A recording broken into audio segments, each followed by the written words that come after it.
Welcome back to the channel. All right, it's time for the July update to the general tier list, right? This is the champions that we're most likely to recommend you rank up. We did all the top 10s in June. I learned so much, not only from the comments, but also like how to best get this information out to you all. We always use the top 10s that we do in June and December as a way to go back and reevaluate the spreadsheet. Myself, the Spreadsheet Wizards, and the Illuminati did a ton of work on all of this. I think you're really going to like it. We're definitely going to update this, and here we go. Now, I always want to remind you of two things. One is the spreadsheet is linked in the description. Make sure you make your own copy, and then you can do this. You're like, hey, I don't really like Alliance War.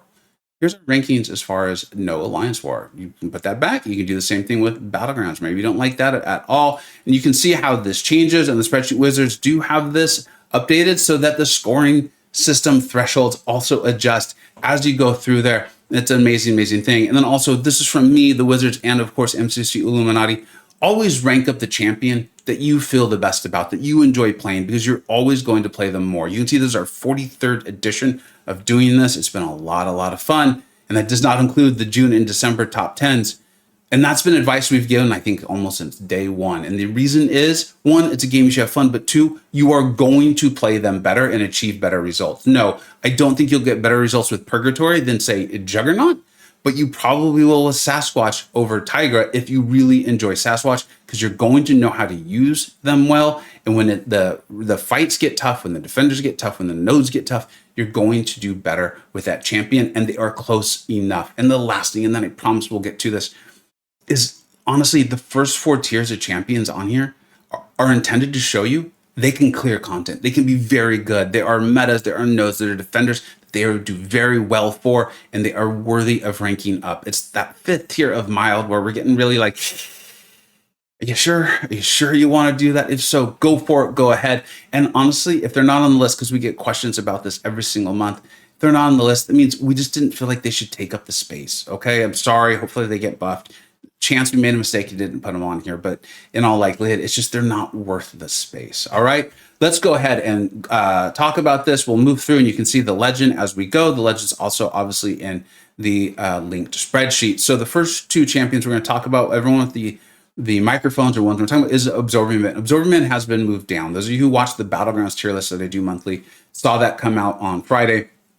No, we talked a little bit about how he's just not coming out as a 7-star. Now, he's moved down 1 tier, right? Into the heck yeah tier, meaning like when I get asked the question, it's the most common question we get asked as a YouTuber, MCoC YouTuber, is should I rank up this champion? If you ask me if you should rank up this Warrior, I'm going to give you an astounding heck yeah, and I'm not even going to think about it.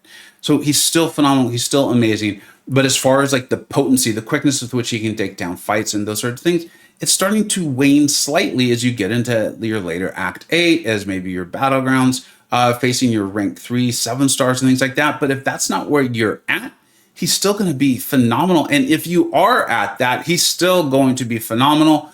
But we do always reflect this, and we rate every single champion at their highest possible in-game rank and rarity. He's not available as a 7-star. He's punching up a little bit, and he's starting to not be as amazing as he was. That's it. Simple as that. Werewolf by Night. Amazing champion, and your Battlegrounds players and those of you who love Werewolf by Night are like, no, you're wild, you're crazy, you're wrong. You're wrong. And that's what I'm talking about. If you know how to play Werewolf that well and you're getting tier above all results, great. But we are also putting out Werewolf. We're putting out rank up advice, and we've gone through and done the analysis and graded these champions on a variety of categories. And one of the things that's always been difficult about Werewolf is, yes, I love the power gain. Yes, I love that he's not Valkyrie. But there are fights where you can just hit the block and you're fine. If you're patient, you're going to be okay. And so you can get around so many threats, like the escalating power, right? Combat power of your opponent, or a node that's putting debuffs on you. There's a lot you can get around. You know, I love power gain. Werewolf has a very high budget score, partially because of the power gain, also because of the damage. But here's the other thing. There's not a lot of, to use DLL's term, a lot of other RPG counters in there, right? He's better against champions with buffs, but he's not like immune to a bunch of stuff. He's not. There's not a lot of other things in the kit. He's amazing. He's phenomenal. He's in the 2nd tier. I know he's got his fans. I'm not spoiling a video here. I just recently took mine to rank 3, and I have 0 regrets. And I did that with him unawakened. But if I'm giving out rank up advice, I do think it's important that I show that I think Dr. Doom, America Chavez, Kushala, Tiger, Juggernaut all have like similar, if not better in some ways, damage capabilities. And then they have a lot of other utility to go along too that Werewolf just doesn't have. He's phenomenal. He's great. We're splitting hairs. But I do want to call out why you do see a slight demotion for Werewolf. All right, let's go ahead and move on to Mutant, and you'll be able to see the legend for the first time here. On to the Mutant class. The first champion we'll talk about is Mr. Sinister. And from day one, I covered the buff. A lot of you were telling me, like, you're too low on him, you're too low on him, you're too low on him. And one of the things we do with all of these is we try to start off conservative. I try to come up with, when I do all the ratings, I want to be accurate. And I'm going to always give you my honest opinion. But if I'm unsure, or if I think like, hey, here's kind of the floor, I could see this ceiling, I'm going to try to get a little closer to the floor in the numbers I'm going to give them, because I'd much rather promote a champion than demote them. One of the things that I was concerned about Mr. Sinister was I felt like he was going to shine, or people really want to use him, and there's a lot of battlegrounds and PvP war nodes. But due to the Inequity Mastery, it was going to hold his damage back. Well, the way it's kind of turned out is like, yes, I think his DPS is higher in your PvE content, where you don't need to worry about the defender being spec'd into Inequity. But the damage in those PvP content or modes is still good enough. And because he heals up so much, he's able to help you out. He's safer in war and safe in battlegrounds, and the scores still end up being very, very good. The biggest thing, the negative you can say about him now is that he's not out as a 7-star, but hopefully maybe he comes. He's an absolute blast to play. He's a very good bullseye counter, giving him a lot of meta relevancy. On my own Discord server, Egatron on the Illuminati has done a phenomenal, amazing write-up. Really helped put together a lot of the ideas on like part of why Mr. Sinister, I think, is a even better champion than just the listing of his abilities. A lot of the great champions are like that, where they synergize so well, or they allow you to get around threats, or they allow you to take a lot of nodes and defenders that maybe aren't immediately obvious based on their abilities from their write-up. Great write-up by Egatron. And it's time we reflect it. This is the honest opinion, honest thoughts from feedback, going back to the Illuminati and really adjusting the numbers. Another one I want to talk about here in the Scorching tier is Wolverine Weapon X. I'm sure you are. If you're watching this, you've probably seen at least one of my recent Wolverine Weapon X videos. I got him from July 4th. He's bonkers. He's obviously not awakened, but I took him to rank 3. He's been an amazing, incredible battlegrounds dual threat on defense. If he nicks someone, they usually die. But can at least stall out a fight with his unstoppables and his unblockables. And then offensively, if they bleed, he kills them. I've also done a lot of questing content. I think I soloed 7 of the fights it was in the Alliance War Showcase. It just came out with Wolverine Weapon X. And there's a variety of ways you can play him. Yes, you can play him like a crazy, insane person, just going absolutely butchering things. And you can play with a little bit more grace, a little bit more intellect, and taking down some fights. And you can definitely see that in my videos. He's amazing. He's a blast.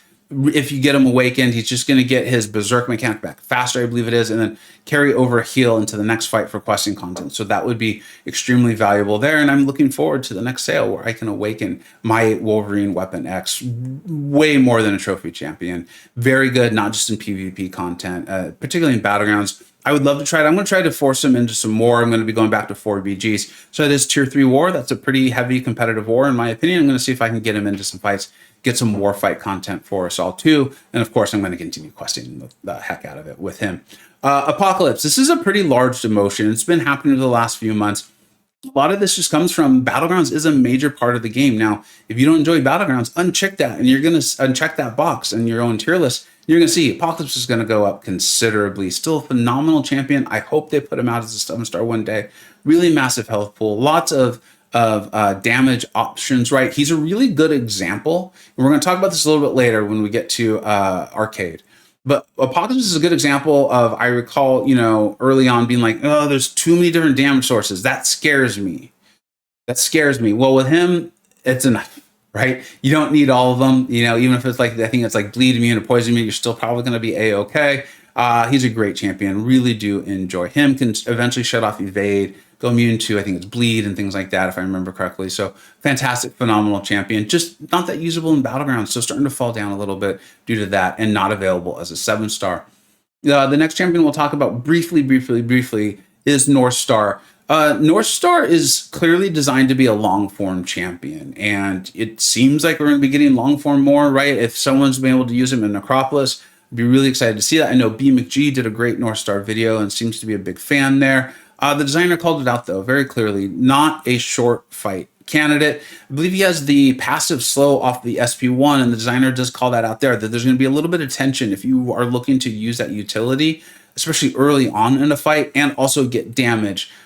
For me, I understand why that happens in champions, but I want my cake and I want to eat it too, and I want ice cream on top. And so when I have to pick between the damage and the utility, I'm often not going to enjoy that champion as much. I do think there is plenty of opportunity for North Star to move up into the super hot tier and potentially even the scorching tier. But a lot of that's going to come down to the fights, the defenders, and then also the modes. If he's truly just, it's one of those things where if he's very good in questing and amazing, ridiculous in long form, then he's obviously going to move up. But if he's just amazing, incredible, ridiculous in long form and just okay in questing and not very good in battlegrounds, and as a result, maybe not that valuable in war, he's probably got like a super hot ceiling there or something like that. There's plenty of room in this game for it to be a variety of champions, and I think he is well made. That's just kind of where he's at right now. Of course, over time, we will keep our eye on him. All right, let's move on to science. I see Adam making the spreadsheet for everyone right now. What's up, Adam? Thank you so much for doing that. You guys, y'all are amazing, and I appreciate you so much. Thank you. Moving on to science, right? The top tier, it's the same. They're the best, man. They're the best. And the next champion that we will talk about is actually Spider-Punk. I'm starting to lose track, especially because I went on a 3-week vacation this summer. I had a beautiful time. Does the community actually still think Spider-Punk isn't good? Or was there just so much anti-Spider-Punk stuff in the community that the people that play Spider-Punk are like been scarred by it? And so they're still like, they're almost like fighting ghosts that aren't there anymore. Because the fact of the matter is, if you still think Spider-Punk isn't good, I have to tell you that I very much disagree and think you are wrong. He's not a battleground snook. I think that's clear. He's not Silk. He's not Hulk. But he's pretty fast. And I think something that's getting lost in all of this, and this is because this is why we start conservatively, and this is why over time, if the champion shows it, or we start to realize things about a champion, we promote them. And we do this every single month. This is why. It's because Spider-Punk has utility that's not readily obvious from just reading his abilities. He has some amazing control over a fight. Not just like power gamut, but it's about like getting champions to throw their specials. And it's not as eye-opening, as eye-popping as like Spider-Ham. It almost doesn't happen as fast with like the power stings. But you start to ramp up over the course of the fight, especially if you have him awakened. In fact, I almost feel like you really do want him awakened, and then you do want him at high sig, because you want it guaranteed to get those passives. If you have any doubts about that, I've done my own Spider-Punk videos, but you can go to Allison Edit's channel and just see this is a fantastic, fantastic control champion who definitely does have good damage. Maybe they'll buff it, maybe they don't. I have no idea. It all depends on what their goals were, but the damage is definitely adequate, and I think Spider-Punk is very worthy of this. Even has long form value too. I'm excited about potentially trying him out because I did get a 7-star. I was able to awaken them. Very lucky about that, and I did take him immediately to rank 2. So I'm a big fan. Now we'll get to our first new champion of the month, which is Leader. Leader is introducing a whole new like ability, right? With I think they're called the severe debuffs that can't be shrugged, can't be cleansed. I don't mind these things. In fact, I kind of actually like them. It's part of why I liked Gallon. I consider them to be evolutions of the relationship between classes. I understand why they bother people, and I'm not trying to tell you that you're wrong for being bothered. What I'm saying is I enjoy them. And I don't see them as like the end of champions, right? Because a lot of times people say like, oh, then I know why did I rank up all these cleanse champions or shrug champions? Like they're worthless now. And my feeling is there's just one. There's just one champion. If they had buffed a bunch of science champions and they all now had debuffs like this, like, yeah, I'd be with you. But the game is so big, so complex. It's kind of, I'm going to touch on this a little bit with Cosmic Ghost Rider, that a champion having a weakness in a single spot no longer is that big of a deal. This isn't like when we first started doing the trailers 4 years ago. We're playing it 6 years ago. So all your skill champions still have a tremendous value. Now, Leader, though, I think is really cool because he's clearly designed to handle regen and power gain. And now, if there's nodes or defenders that are getting rid of those debuffs, you have an option. Seems to have some really cool gameplay mechanics with like wanting to intercept with your light and keeping champions on what's called the green door, which is going to be in the middle of the map. The pure damage rotation does appear to involve the SP3, but I'm curious if in the right matchups, you can just use that SP2 and with some highly skilled play, get some really, really good results. There definitely does appear to be long form potential here for leader. And then also, and I want to point this out, that I know that like, and we'll talk about this when we get to Gladiator, I have some issues with champions with debuff AI manipulations. I just don't feel like it works as well as it once did. I just don't. It's very, very readily available to me or obvious to me when I use Titania. But champions like Future Ant-Man, Kushala, who I feel like it lives on the champion, I feel like they still are able to influence the AI of the defender significantly more reliably than the debuff version. The leaders does not appear to be a debuff version. I'm very excited to play them, to get them in the game. I think they're a new step forward. I think they're evolving the relationship, and I think they're going to be a lot of fun too. So, and they definitely clearly have a role. They definitely already have come into the game with a defined role of handling power, handling healing, especially in scenarios where your debuffs are otherwise shrugged or cleansed off. I'm a fan. And I will be working to get out a video on leader for the day he comes live. All right, let's go ahead and move on to tech. In tech, the first champion we're talking about is Omega Sentinel in the second tier, right? The Scorching tier. I recently put out a video on my rank 2. A lot of you asked, like, hey, is my 6-star rank 5 worth ascending? In my opinion, yes. If you are wanting what she does, and she's going to help you clear content and things like that, absolutely. And it wouldn't be a surprise if you were benefited by what she does. She's phenomenal. She's amazing. She's got those 3 different pre-fights.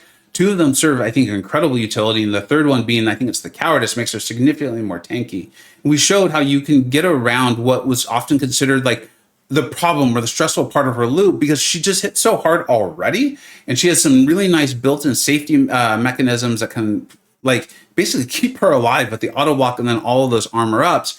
That I don't even worry, and I showed you in those fights, I don't even worry about getting up all her debuffs and playing that like ideal rotation, because that can get stressful.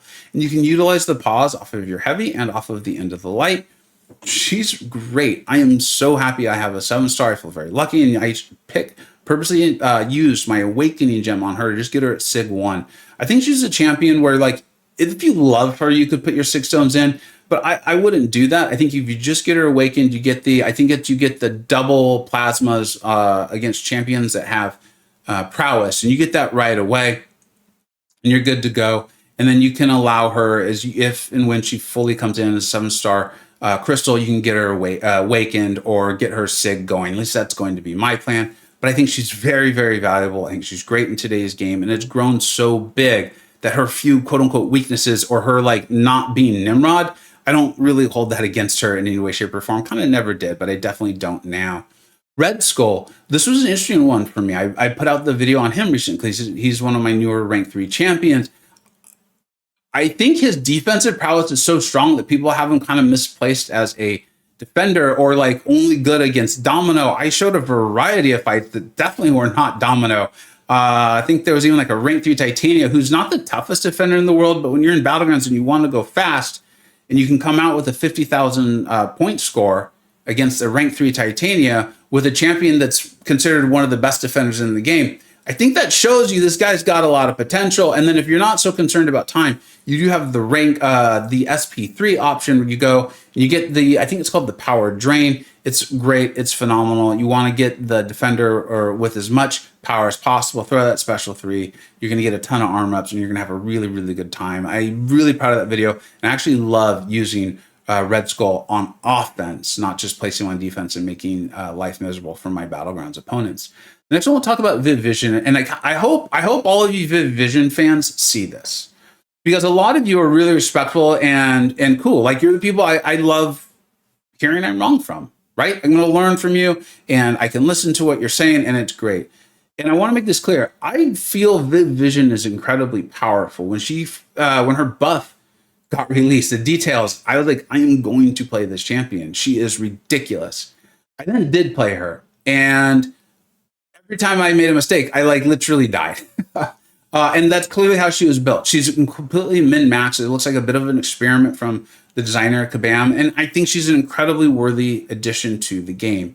And I get it, right? Like the immunities, the heal block, the incredible damage, these sorts of things. But she also does have like a cap.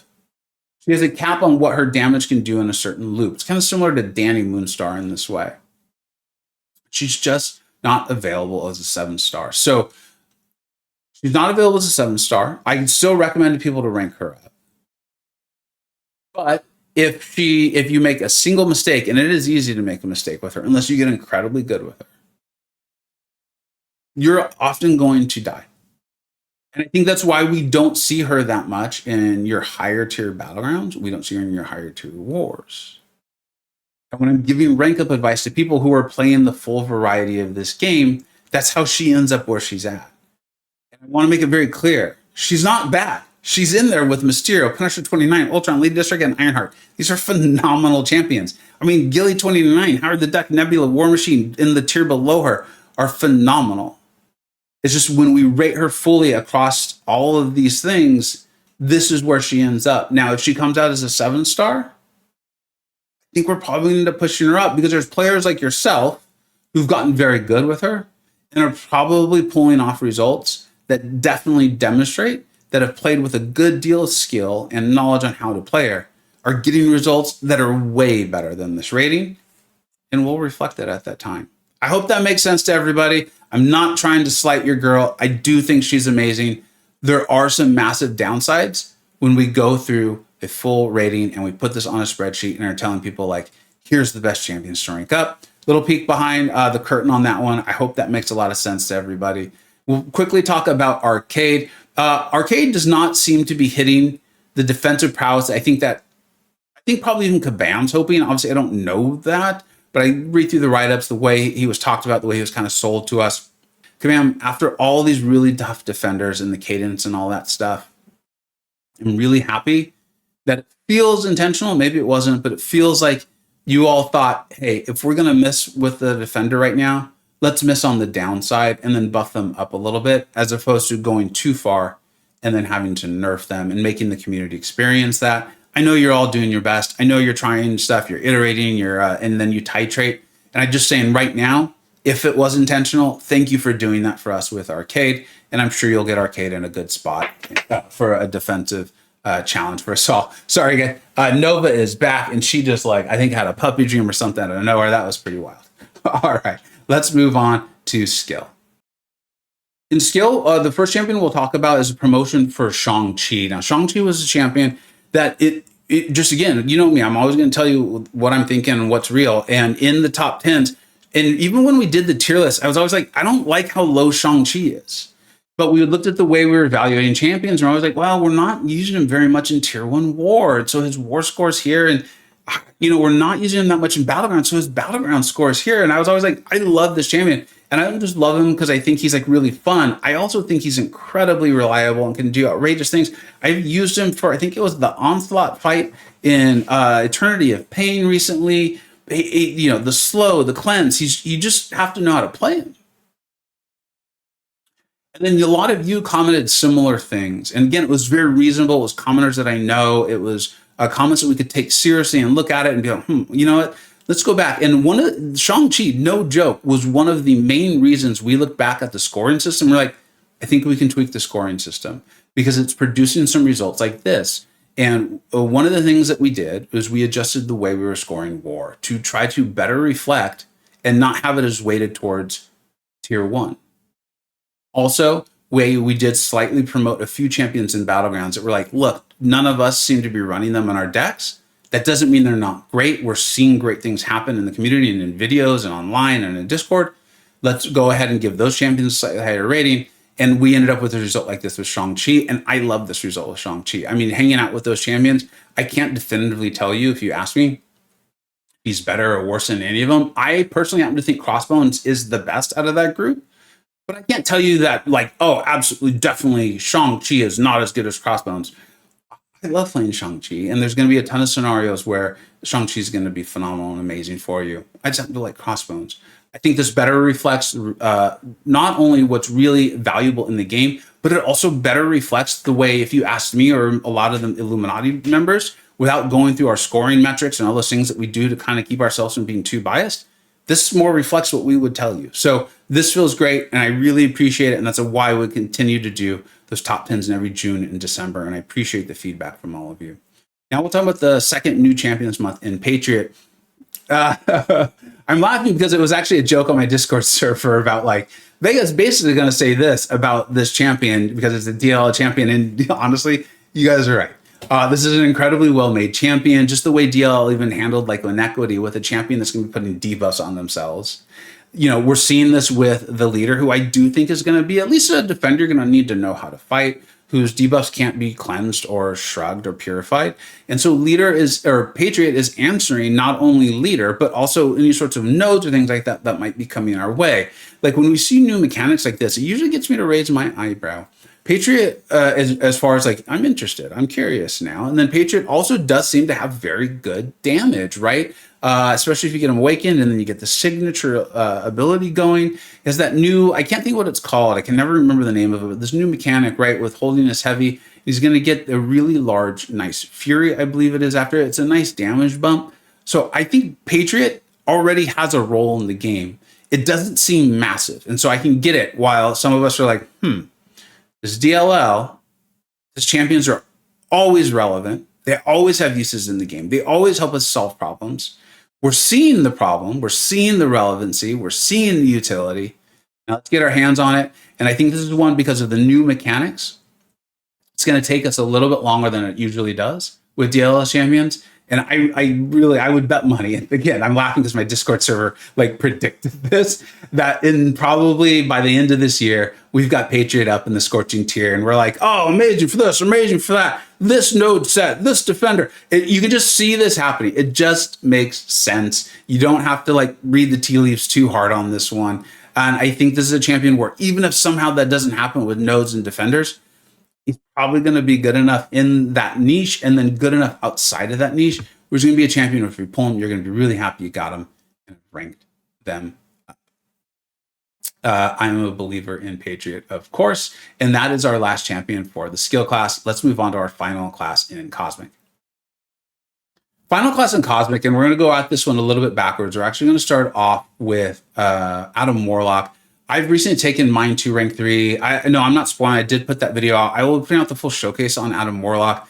I'll just say 2 quick things about him. One is he's not as hard to play as I thought he was going to be. I do think some of this might be, though, the way you're comfortable playing the game. And this will help me segue into Gladiator, so put a hold on that one.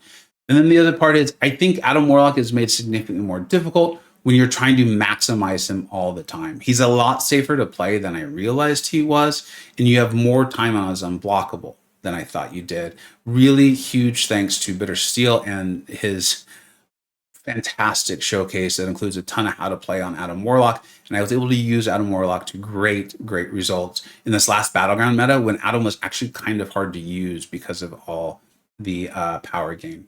This helps me transition into Gladiator. And if you've been paying attention to my channel over the last 6 months, you know I was a massive fan of Gladiator's buff. And I actually still am. This is one of the things that makes this kind of almost annoying for me, is I'm struggling badly to use Gladiator. Now, I talked earlier in this video about champions who have debuffs that have the AI manipulation on them. I just don't feel like Gladiators, and it's a passive, works that well. It doesn't feel reliable to me. I'm constantly hesitant on if I can dash in and hit the block. I think the defenders have been doing this for years now. They like kind of taunt you holding their block. They're doing like the Glass Joe thing. And it makes Gladiator unfun for me to play, particularly because I continue to mess it up. Now I continue to try to use it in battlegrounds where, you know, you have the most pressure on you to go quickly. Phenomenal players like OYC, frequent commenter, and showing us on my Discord great scores with Gladiator. I know Aiden is a massive fan of assigning Gladiator in war. And so this felt about right. And this is what we're talking about. If you know how to use Gladiator, you're probably getting the same results that I am with Adam Warlock or better, and you're getting null type results and serpent type results. But I do want to reflect this. I'm not the only person who's having those same struggles with Gladiator. It is a lot of people. It is some people in the Illuminati. And so when we go through the scores, we kind of ended up meeting in the middle. This is about where Gladiator ends up. I will say this, as far as the Gladiator conversation is concerned, is kind of a finishing point. I do think this is the low point with Gladiator. He's very, very good. I still think the buff was great. I think he's a great champion. I think he's fun to play. I just suck with him, basically. And I'm not the only one, so I do think we have to include that in our evaluation. Oh, quickly, we'll talk about Captain Marvel movie. I spoke with her about her more at length in the Battlegrounds because I do think she's making more of a mark there because of her ability to power up from energy damage. She's still obviously very good for questing, can do massive, massive damage, and you have her synergized with, I think it's Nick Fury. You can carry over that, and you'll see her in speed runs and things like that. She's a very, very good champion. She's great. I just think there's better ones out there in the Cosmic class, but if you like her, you enjoy her, and you run Nick Fury, and you like going indestructible and doing massive damage, that sounds pretty fun to me. As I say it all, that's about where we've got her. I feel really good about that. I could see her maybe moving up, but honestly, probably not, unless a lot of defenders and new node threats come in and have energy damage, and she works out great for it. Maybe as we get more of our 7 stars awakened and things like that, but that feels about right for her nonetheless. And then we'll finish this off by actually talking about Cosmic Ghost Rider. Now, hopefully you've seen the 2 videos I've put out in the last couple of weeks, talking about the rise of Cosmic Ghost Rider, which feels weird to say about a champion that's 4 years into the game. And yes, we actually do have Hulkling and Cosmic Ghost Rider. I believe they're each 1 point ahead of Hercules. A lot of that is due to Hercules just have the easiest ease of use score. So if you click the ease of use box, Hercules will actually go up to the top, or he should. Cosmic Ghost Rider and Hulkling, in my opinion, aren't quite as easy to use. And I think Hulkling and Cosmic Ghost Rider are basically tied. They complement each other phenomenally well, and not just like their immunities. They both have dual immunities, and they're to different things. They have different ways of attacking similar problems. They both have like a power gain, but they have different ways of getting it. Neither of them handles evade, but they can both go unblockable. They both can get a nice fury. They're just really both great, phenomenally designed ways of making a cosmic champion. Now, they're both very overpowered, and the reason why you saw me in the video say, I think Cosmic Ghost Rider is slightly more valuable. If I'm giving rank up advice to a person and they say I have Hulkling and Cosmic Ghost Rider, I think, I would probably do it exactly the same each time, but essentially what I would want to find out is, are you willing to really learn Cosmic Ghost Rider's judgment system? If you are, then I would go with him. If you want a slightly more easy to play champion and you want them to be a bit of a dual threat, maybe in Battlegrounds, a little more defensive prowess, then I would go with Hulkling. And ultimately, I would take them both through rank 5 and I would ascend them both, just like I have in my own personal account. The reason why Cosmic Ghost Rider is slightly ahead is because Kabam has put out more and more defenders. The Cosmic Ghost Rider happens to be a phenomenal answer for. So right now, I feel like he is slightly more relevant in the game as far as like being able to tackle a specific challenge or problem that we know is coming.